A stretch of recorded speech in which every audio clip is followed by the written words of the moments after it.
BRG. Got not much to say except this is going to be my final episode of Surfer BRG Side Gaming just for this season. So, in this one, not much to say about this one, but I remember times when they're making video games based off anime/cartoon shows.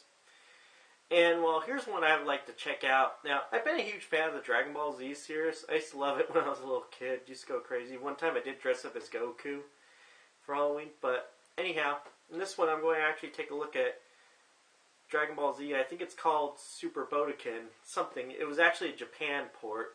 Only released for the Japanese Famicom. Also known as the Super Nintendo or the NES. So this game was only a Japan port.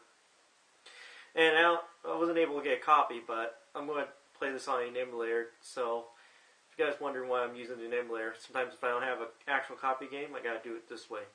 So let's take a look at Dragon Ball Z Butoden. Alright, let's get on the gameplay footage. Now, not much to say about this game except I do love the music, I do love the graphics are actually pretty good, and I would have to say the music part is actually pretty good. The language, I can't judge too much because it's in Japanese, and I need to take a Japanese class or learn how to speak Japanese, but I have no idea how to read the Japanese language. But I don't know, I do like the music and the graphics. You can only get to play as 8 characters in this one. I know there are different other games who had different characters and stuff, so this one you could just pick from the just 8 characters. You could do a computer tournament, or you could do the storyline, which is just kind of like a storyline version of the game. And usually I just stick with the versus, which is 1 player versus computer.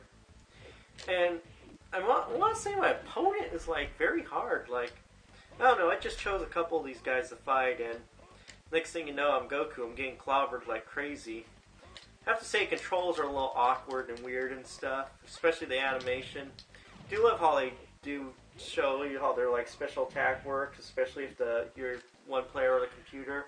Because I don't know how to do their special abilities because this is a Super Nintendo port, so I don't know too much about this game. I do love the graphics, and the music is actually the best part, I have to say. I don't know about the gameplay. Controls are a little choppy at the thing. Like, there's times where I'm like trying to punch or kick, or, I'm button mashing, and I'm like trying to figure out, what each... This game can get kind of confusing, actually, when you're playing it. And there's times where I'm all like button mashing like crazy, and everything, I'm being like clobbered like crazy. And so there's really not too much else to say, except it's just a standard fighting game pretty much when it comes to a Dragon Ball Z game. So there's not much else I could say except the game's alright, actually. So, well, we pause gameplay footage and we get to the final verdict.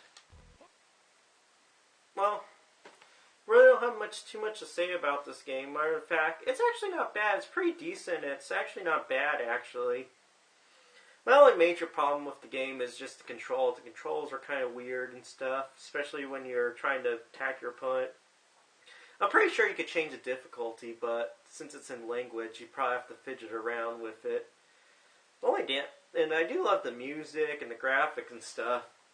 So my only major problem with this game is it's kind of like a dare to play, and some people say anime games are terrible or horrible, but I will admit this game is actually not that bad, actually, because you guys are welcome to disagree with me, but I think this is a really good anime game, especially even though it was a Japan port.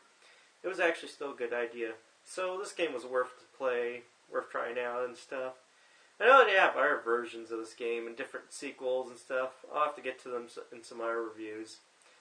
So anyway, I'd say this game's not bad. It's actually worth playing. So if you guys want to, pick up a copy if you could get a Super Famicom or actual copy. Because sometimes the game does all expensive unless you get it cheap. Or otherwise, if you want to do the free mode, just download it ROM and just download the ROM and just play on a Super Nintendo emulator. So this is pretty much the last episode of Surfer BRG Side Gaming, just for this season. So anyway, see you guys in the next time gaming, and hope you guys enjoyed the first season of this. See you guys.